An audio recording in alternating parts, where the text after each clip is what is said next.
누가복음 23장 39절부터 43절까지 누가복음 23장 39절부터 43절까지를 교독하시겠습니다.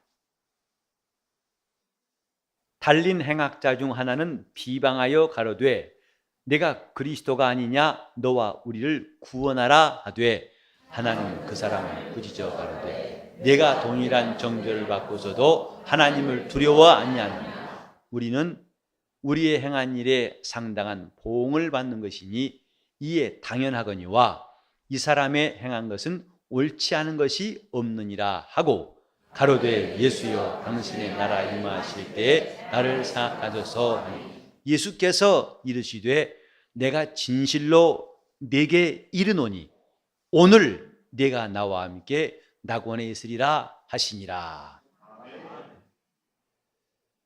성경 읽으면서 가장 감격적인 구절 가운데 하나가 오늘 본문입니다. 오늘 네가 나와 함께 낙원에 있으리라. 인류가 동서고금을 막론하고 누구나 꼭 듣고 싶고 들어야 할 메시지가 오늘 네가 나와 함께 낙원에, 이 말씀입니다. 낙원에 들어가는 거, 이것이 모든 사람이 소원할지라도 그분의 결정사항이라는 것을 성경은 말씀하고 있어요. 우리나라 사람들도 예수를 믿든 안 믿든 이제 어떤 사회적으로 안타까운 죽음이 있을 때마다 댓글을 보면은 좋은 곳에 가 편히 쉬세요. 좀 더 나가서는 하늘에서 편히 쉬세요. 그 사람들이 예수를 안 믿음에도 불구하고 이런 표현들을 쓰는 것이 이제는 낯설지 않습니다. 즉, 그건 사람 속에 있는 종교심이 그런 표현으로 드러나는 것 같아요.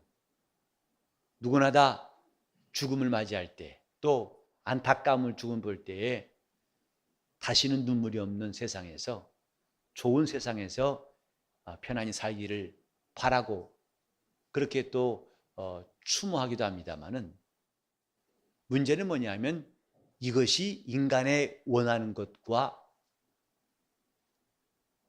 그 원하는 대로 되는 것이 아니란 사실입니다. 누구나 다 원할 거예요. 특별히 아주 고생을 많이 하고 힘들게 산 사람에게는, 또 갑작스러운 사고로 이 땅을 떠난 사람에게는 다시는 이런 아픔이 없는 곳에서 편히 쉬세요라고 말하고 싶겠지만은, 그건 소원으로 끝나는 것이지 실제로 그곳에 가고 못 가고는 주님의 결정에 달려 있습니다. 그분이 허락하실 때 들어갈 수 있어요. 낙원은 그분이 허락하신 자들, 그분이 영접하시고 그분이 환영한 사람만 들어갈 수가 있습니다. 이게 성경의 메시지예요. 우리는 신앙생활이 단순한 사모함, 소원이 아니라는 걸 알아야 됩니다. 나도 소원하겠지만은 그것은 그분의 허락, 그분이 용납하시고 그분이 인정하실 때에 비로소 우리에게 이루어진다는 사실, 그걸 기억해야 됩니다. 우리는 지금까지 예수님이 고난당하시기까지의 모든 과정을 통해서 여러 인류의 모습을 보았습니다. 인간의 다양한 모습들. 누가가 예수님의 생애에 대해서 차례대로 자세히 써보낸 글을 이제 우리는 거의 다 읽고 한 장 정도밖에 안 남았는데, 그때 그의 나심부터 이제 그가 죽으실 때까지 주님을 만난 여러 사람들의 모양들, 이것이 이전도 지금도 똑같은 인류의 모습이에요. 예수를 낳아주기 위해서 모친으로 수태했던 마리아부터 시작해가지고 이제 그의 부모가 된 사람들, 형제와 자매가 된 사람들, 그리고 그의 이웃들이 된 사람들, 그의 제자가 되고 그를 따르는 사람들도 있었습니다마는 그분 앞에 나와서 신유도 경험하고 그분의 이적도 맛보고 그분의 말씀을 듣고 감화도 받고, 그래서 그분의 은혜로 일곱 귀신 쫓겨나간 그 막달라 마리아를 비롯해 가지고 수많은 사람들, 나사로가 기억나고 삭개가 기억나고 우린 바디메가 기억납니다. 야이로가 기억납니다. 그런가 하면 마침내 예수님 제자 가운데에서 유다는 그를 사단에게 붙잡혀 예수를 넘겨준 사람이 되었고, 베드로가 주님을 부인한 일도 기억나고, 이제 이름은 다 나와 있지 않지만은 주님이 잡히시니까 뿔뿔이 다 도망가 버린 사람들도 성경에 나와 있습니다. 게다가 이제는 예수를 고소하려고 독한 말로, 없는 말로 지어서 예수를 죄로 뒤집어 씌운 사람들, 그리고 그거 가지고 심판하려고 앉아있던 대제사장들과 빌라도와 헤롯, 그리고 홍포를 입히고 때려서 예수의 수치를 가하고 모욕을 주고, 또 채찍으로 그 살점이 뜯겨 나오는 그 고통스러운 것을 안겨주고 괴롭혔고, 구레네 시몬처럼 엉거주춤 가다가 그만 예수님 십자가를 지고 한 사람부터 시작해가지고 예수님을 직접 못 박은 사람들, 그리고 그를 조롱하고 끝까지 비웃은 사람들과 주님이 남기신 옷 한 가지를 누가 얻을 것이냐 제비 뽑기도 하고, 참 많은 사람들이 나옵니다. 이제 마지막 사람이에요. 두 강도. 이 두 강도는 예수님이 이 땅에서 만난 사람 가운데 마지막 사람이면서 이 두 강도는 인류를 대표하고 있어요. 두 강도, 다시 말해서 죽는 순간 주님과 함께 십자가에 달린 두 강도는 이제 이쪽을 택할 것이냐 다른 쪽이냐, 이걸 선택해야 할 인류의 두 모습이에요. 다른 말로 하자면 예수님께서 침묵하신 사람과 주님이 입을 여시고 그를 초청한 사람, 예수님에 의해서 구원받은 사람과 끝까지 그와 상관없는 자로 결정된 사람, 이 두 가지 극명한 차이가 이 본문에 나와 있습니다. 우리는 성경 보면서 나는 어떤 사람인가를 볼 수 있는 좋은 기회를 갖습니다. 막달라 마리아처럼, 또 주님의 몸에다가 향유를 붓고 주님을 끝까지 섬겼던 사람들, 아니면 예수를 매몰차게 배척하고 그를 저주하고 심판했던 사람들, 우리는 누구든지 그 둘 중 하나에 속할 수밖에 없어요. 그래서 하나님은 이 땅에 있는 사람들을 인종도 언어도 문화도 다 다르지만, 옛사람이나 지금이나 앞으로 올 사람이나 다양하지만 그분의 기준은 딱 한 가지입니다. 독생자를 보내셨으니 저를 믿는 자마다 멸망치 않고 믿지 않은 자는 이미 심판을 받은 것이다. 그분의 기준에 의해서는 늘 이 둘밖에 없어요. 영접하는 사람이냐 영접치 않은 사람이냐. 주님의 관심은 그 둘 중에 하나입니다. 오늘 저와 여러분이 이 성경 읽으면서도 똑같아요. 나는 지금 어느 쪽인가? 나는 지금 어느 편에 서 있는가? 돌아보는 것은 매우 유익한 일이에요. 이것이 남의 일이 아니고 바로 나의 일. 우리는 강도가 아니지만은 언젠가 이렇게 죽음의 문턱에서 이 땅을 떠나기 직전의 순간이 꼭 올 겁니다. 그때 나는 어느 쪽에 서 있을까? 물론 여러분들은 예수 믿기 때문에 당연히 뭐 회개한 강도겠지 라고 할 수 있습니다. 하지만 오전에 설교한 것처럼 믿음은 어느 한 포인트가 아니에요. 라인, 선입니다. 시작한 포인트로부터 쭉 진행돼 가지고 마침내 주님이 멈추라 하실 때 그때까지 진행되는 선이에요. 그리고 오늘 아침 들은 말씀은 그 선이 진행하다가 멈추면 안 된다. 심장이 멈추면 죽는 것처럼 신앙도 행함이 없으면 죽는다 하는 그 사실이었어요. 따라서 우리는 섣불리 나야 당연히 이렇지 뭐 나야 당연히 라고 하기엔 너무 조급한 말일 수 있습니다.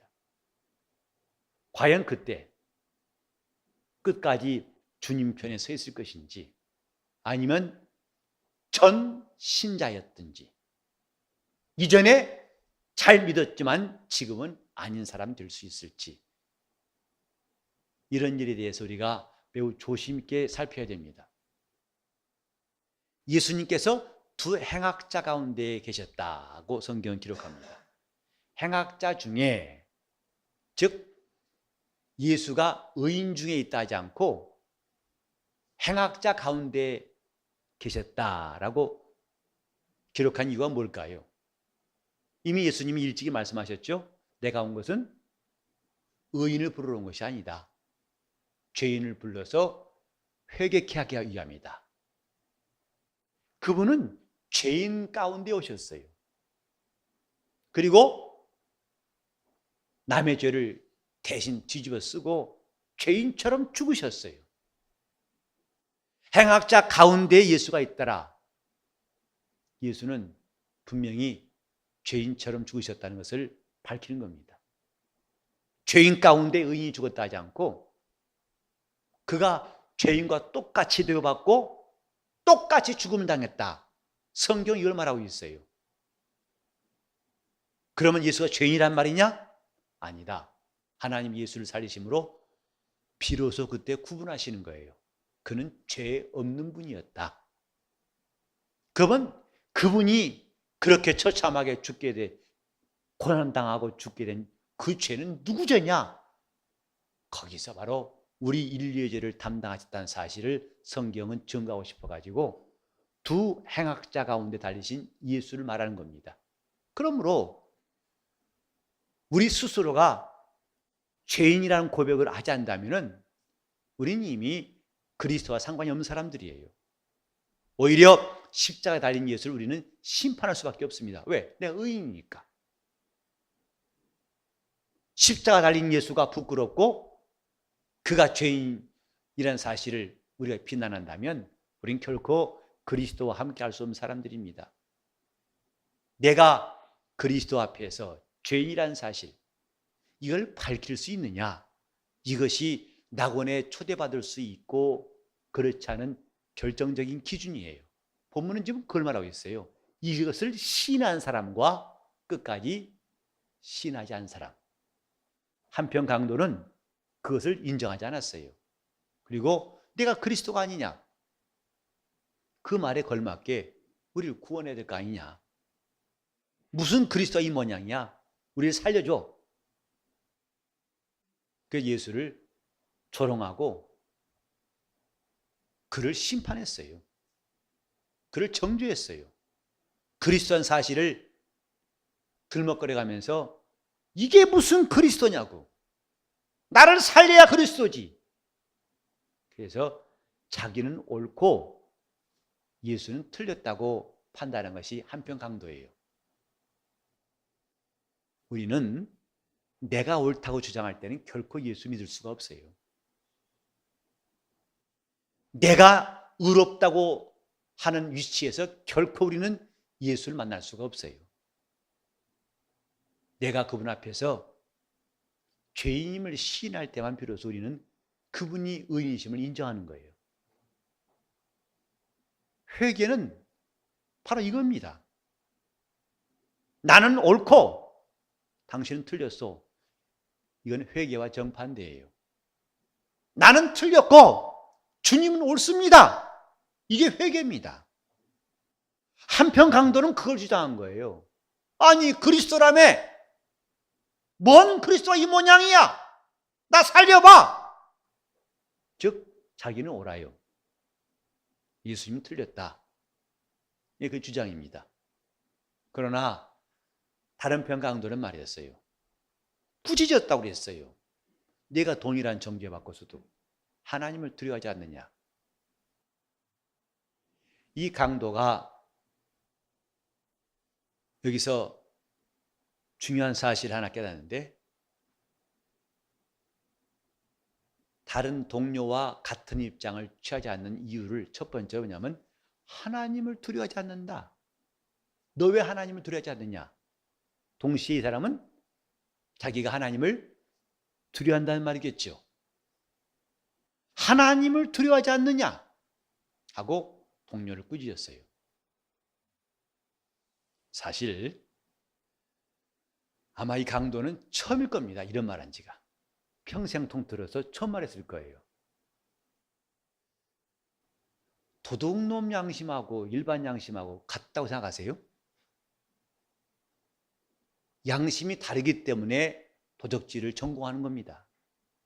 한두 번 해본 것도 아니고 이 사람은 지금 도둑 정도 아니라 그 당시에요, 중죄인이었어요.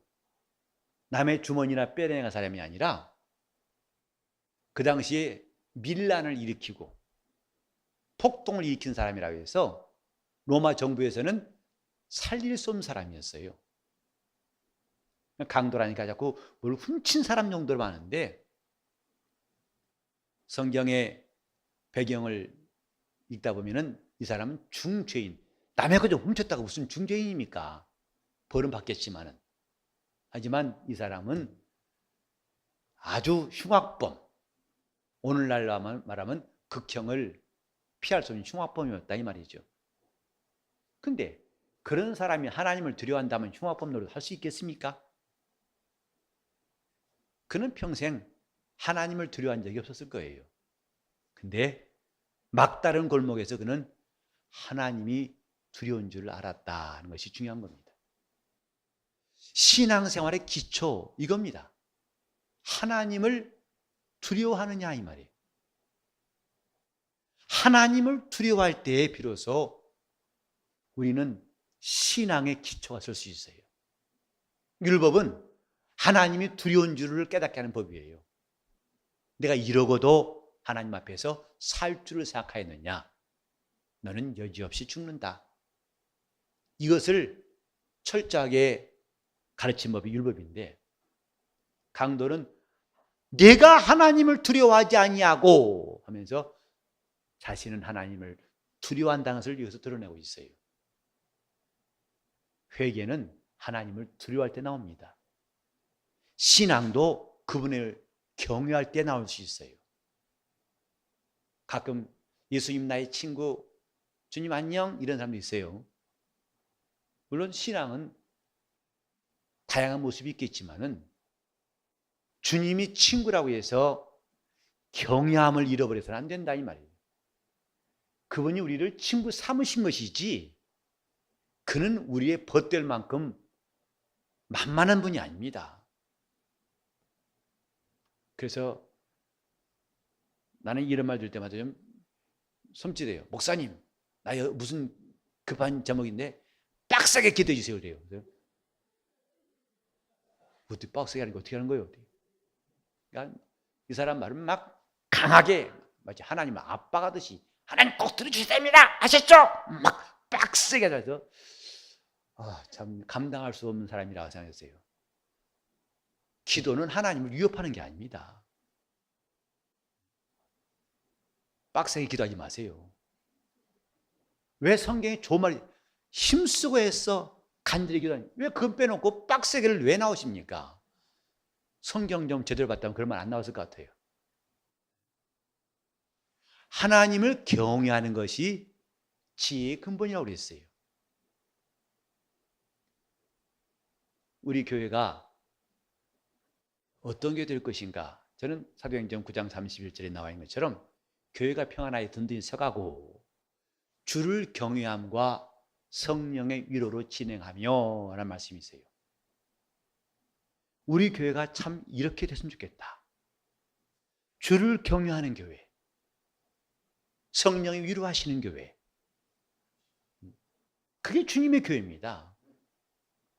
말로는 예수님이 교회의 주인이라 놓고 주님을 경외하지 않는다면 이건 어불성설이에요.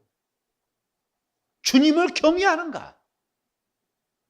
한편 강도는 어린 팔분도 없이 주님을 경외한 건 고사하고 그분을 판단했어요. 그리스도라면 이럴 수 있어? 하고 판단했어요. 그러나 이 다른 편 강도는 하나님을 두려워한 사람이었다는 거. 자, 하나님을 경외하자. 시작. 하나님을 경외하자. 우린 기도할 때에도, 예배할 때에도, 봉사할 때에도 우리 신앙생활 모든 부분에 있어가지고 그분을 경외함이 필요합니다. 예수님께서 겟세마네에서 기도하실 때에 그분이 땀방울이 핏방울 되게 기도하신 거 아시죠? 근데 히브리서 5장 7절에 보면 주님이 그렇게 열심히 기도했기 때문에 응답하셨다 하지 않고 그는 육체에 계실 때 심한 통곡과 눈물로 간구와 소원을 아뢰었고 그의 경외하심을 인하여 들으심을 얻었다고 기록하고 있습니다. 간절함도 중요하지만 하나님을 경외하는 신앙이 더 중요합니다. 교회에서 큰 소리 낼 수가 없어요. 왜? 그분을 경외한다면. 교회에서 목사라고 해서 큰 소리 칠 수 없어요. 왜? 그분이 계시기 때문에. 그분을 경외한다면 우리는 아무리 자신이 어떤 직분에 있고 어떤 사람일지라도 큰 소리 칠 수가 없을 거예요. 다시 한번 하나님을 경외하자. 그게 지혜의 근본이고 지식의 근본이에요. 두 번째로 이 강도에게서 또 우리가 놓치지 말할 게 뭐냐면 41절에 우리는 우리의 행한 일에 상당한 보응을 받는 것이니 이에 당연하다. 그런데 이 사람의 행한 것은 옳지 않은 것이 없느니라. 곧 예수님이 옳다. 이걸 시인한 거예요. 이것이 주님께서 이 강도에게 관심을 베푸신 두 번째 이유입니다. 이분에게는 옳지 않은 것이 없다. 곧 이분은 의인이시다. 이분이 맞다. 우리가 틀리다. 이게 신앙 양심이에요. 주님은 맞다. 나는 틀리다. 이런 양심이 있을 때에 신앙생활은 제대로 할 수 있습니다. 이 말도 이 강도에게는 난생 처음 한 말일 겁니다. 다른 사람이 자기의 뭐라 하면 그 말에 반격하고 방어하고 변호하기 바빴지만은 비로소 이 사람은 자기가 틀렸다고 하는 고백, 십자가상에서 했어요. 이 사람은 옳지 않은 것이 없다. 이분이 맞다. 여기 중국말 하시는 분이 몇 분 계시는데 우리 말로 yes 에다가 중국말은 시 그러네요. 맞아요? 발음이 좀 사투리라 이해하시고. 그럼 한자로 하면 옳을 시자입니다. 옳다, 옳다 이 말이에요. 옳다. 부실 그러면 틀렸다 이게 노. 부실한 말이 아니고 옳다 이 말이에요. 우리는 하나님의 하신 일에 대해서 옳다고 여기고 이걸 시인한 사람들이에요. 하나님이 왜 예수를 보내셨는가? 왜 동정녀에게 그를 보내셨는가? 그건 말이 안 된다. 이해가 안 된다. 이게 아니라 옳다. 옳다. 예수께서 하신 일이 옳다. 그가 마침내 십자가에 죽으시기까지 고난당하신 그의 일생 자체가 옳다. 옳을 시자에서 옳다. 그래서 고린도후서 1장 18절 이하에 보면 나와의 실로아느와 디모데로 말미암아 너희 가운데 전파된 하나님 아들 예수 그리스도는 예하고 아니람이 없었다. 오직 그에게는 예만 되었노니 라고 했어요. 아버지가 정하신 뜻에 대해서 적극적으로 전폭적으로 옳다고 인정하신 분이 예수예요. 아버지요, 이것은 옳습니다. 이 뜻은 옳습니다. 이렇게 하시면 옳습니다. 옳습니다. 그래서 그는 죽기까지 순종했다고 그랬어요. 신앙도 이걸 본받는 거예요. 이분이 행하신 일은 옳지 않은 일이 없다. 우리가 시험 드는 것도 뭐냐면 이것을 인정치 않을 때 시험 드는 거예요. 하나님 너무하십니다. 이게 말도 안 되잖아요. 이게 말 됩니까? 나 같은 사람은 왜 이렇게 할 수 있습니까? 그 말은 뭐냐면 나는 옳고 주님은 틀렸다. 이 말이거든요. 시험 들었다. 딴 말로 하면 주님은 틀렸고 나는 맞다. 이 말이에요. 여러분이 교회 생활에 갑자기 마음이 이상해졌어요. 교회 나가기 싫고, 그거 뭐냐? 주님이 하신 일은 옳다고 한 사람은 그런 일에 빠지지 않습니다. 그런 생각을 갖지도 않습니다. 어느새 슬그머니 내가 옳아. 제가 틀려. 근데 그걸로 끝나지 않고 그런 자세는 주님, 내가 옳아요. 주님 틀려요. 그거와 연결되는 거예요. 이게 시험 든 거라고요. 우리는 하나님 앞에서 주님은 옳고 나는 틀렸다.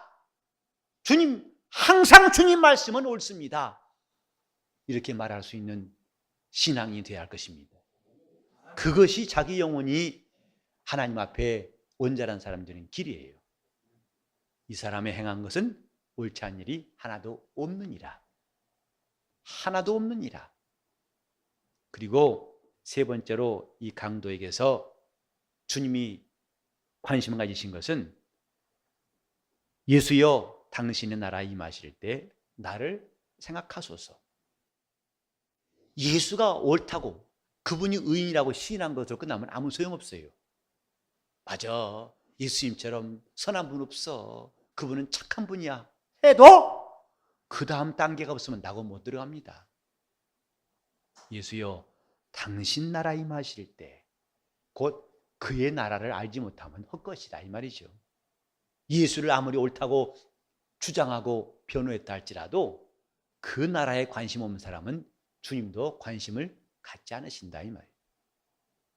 당신 나라에 임하실 때, 우리가 주기도문에도 나라에 임하옵시며 했고, 또 주님도 말씀하시기를 너희는 무엇을 먹을까 마실까 입을까 염려하지 말고 먼저 그의 나라와 의를 구하라 하셨죠. 진정으로 예수가 옳은 분인 줄 알았다면 그 다음에는 뭐냐면 그의 나라를 구해야 됩니다. 그의 나라에 가고자 해야 한다 이 말이죠. 우리 이 땅에서 남에게 참 훌륭한 분이야, 착한 사람이야 인정받는 것으로 만족한다면 하나님 나라에 합당치 않습니다. 우리가 예수의 의의를 시인하고 우린 그 다음에 뭐냐? 그 나라에 들어갈 소망이 필요하다고요. 그 나라에 관심이 필요한 겁니다. 교회에서 열심히 봉사했어요. 그러나 그 나라에 관심 없다면 이 사람은 낙원에 들어갈 수가 없어요. 나는 열심히 한 거 전부 다야, 그게 끝이야, 이 사람은 불신자와 거의 비슷해요. 우리가 이렇게 주님의 의를 사모하는 것은 그 나라에 대한 소망이기 때문이라고 말해야 됩니다. 예수여 당신의 나라에 임하실 때 우리가 왜 열심히 기도해야 되는가? 왜 은혜 받아야 되는가? 왜 회개하고 왜 열심히 봉사하고? 그 나라 때문입니다. 주님의 나라 때문입니다. 교회는 그의 나라의 일원이에요. 그래서 교회와 낙원과 아버지 집 다 그의 나라 속에 있는 것입니다. 근데 교회에 다니면서 그 나라에 관심 없다면 황당한 거 아니겠어요? 그 나라에 갈 소망도 없다면 황당한 거 아니겠습니까? 주 예수여 당신의 나라에 임하실 때 나는 당신이 의로운 분일 뿐만 아니라 당신의 나라가 있는 것도 압니다. 그러니 당신 나라에 임하실 때 나를 생각하소서. 나를 잊지 마시옵소서. 이런 소원이 있기 때문에 주님은 그 강도에게 관심을 가지신 거예요. 그러니까 마음 착해도 소용없어요. 그 나라에 관심이 없다면, 그 나라에 들어가고 싶지 않다면 주님은 그 사람을 구태여 낙원으로 부르실 이유가 없는 거 아니겠습니까? 당신 나라에 임하실 때 나를 생각하소서. 이 세 가지 강도에게 정말 주님이 그 사람을 기억할 수밖에 없는 이 세 가지, 이것은 온 인류가 예나 지금이나 동일하게 가져야 할 중요한 믿음입니다. 당신 나라 임하실 때 나를 생각하소서. 이것이 그의 마지막 소원이었습니다. 그때 주님은 즉시로 내가 진실로 내게 이르노니, 이때 진실로란 말이 아멘이에요. 헬라로 오면 아멘. 오늘 내가 나와 함께 낙원에 있으리라. 우리는 이 한편 강도가 로또 복권 맞듯이 툭 당첨! 이게 아니고, 우연이 아니고, 그의 세 가지의 중요한 점들을 함께 기억하면서 지금도 이렇게 세 가지, 하나님을 두려워하고 그가 의인심을 인정하고 그의 나라의 관심과 그 나라에서 주님이 나를 꼭 기억하시기를 원하는 사람이 될 때에 주님은 낙원을 허락하시고 그 사람에게도 영생을 얻게 해주실 것입니다. 신앙은 이 아주 비록 작지만 깨닫지 않지만 중요한 이 생명의 요소를 빼놓고 말할 수 없어요. 과연 주님 나라에 가고 싶습니까? 그 나라에 들어갈 소망이 우리에게 가득하고 있냐 이 말이죠. 그분이 우리에게 약속하신 나라가 허탄해 보이고 있을지 없을지, 있다면 좋고 없으면 할 수 없고, 이 정도의 마음 같아서는 아직도 낙원은 멀어요. 주님 계신 곳이 우리의 소망 될 수 있도록 영적 생활은 그런 사모함이 필요한 거예요. 너 왜 이렇게 예수 믿니? 나는 그 나라에 가고 싶다. 나는 반드시 주님 계신 나라에 꼭 들어가리라. 이런 사모함이 있는 사람들이 성도들입니다. 요새 이런 마음들, 이렇게 고백하면서 믿는 사람들은 그리 많지 않은 것 같아. 참 서운하고 안타까워요. 나 주님 나라 꼭 가고 싶어요. 여러분이 죽음에 이를 때까지도 나는 주님 나라 꼭 가고 싶어요. 예수여 나를 생각하소서 라고 말할 수 있는 사람들, 이 사람이 진짜 영적인 사람들입니다. 나 주님 나라 가고 싶어요. 나 그 나라에 꼭 들어갈래요. 주님 나를 생각해 주시옵소서. 그 전 단계가 주님이 의인이심을 인정해야 한다는 거죠. 곧 내가 죄인임을 신뢰해야 한다는 거죠. 그 전 단계가 하나님을 두려워할 줄 알아야 한다는 것입니다. 오늘 우리는 복음의 중요한 핵심, 내가 하나님 나라에 소망이 있어야 할 이유와 어떻게 하면 그 낙원에 초청받을 것인가에 대해서 이 성경은 답변하고 있습니다. 오늘 내가 나와 함께 낙원에, 이 주님 메시지가 여러분의 심령마다 견고히 분명히 새겨져 가지고 이 믿음이 여러분을 끝까지 이기할 수 있기를 예수 이름으로 축원합니다. 오늘 내가 나와 함께 낙원에, 내일도 아닙니다. 오늘 내가 나와 함께 낙원에. 우리가 숨이 끊어진 순간 하룻밤 자고가 아니라 오늘 내가 나와 함께 낙원에.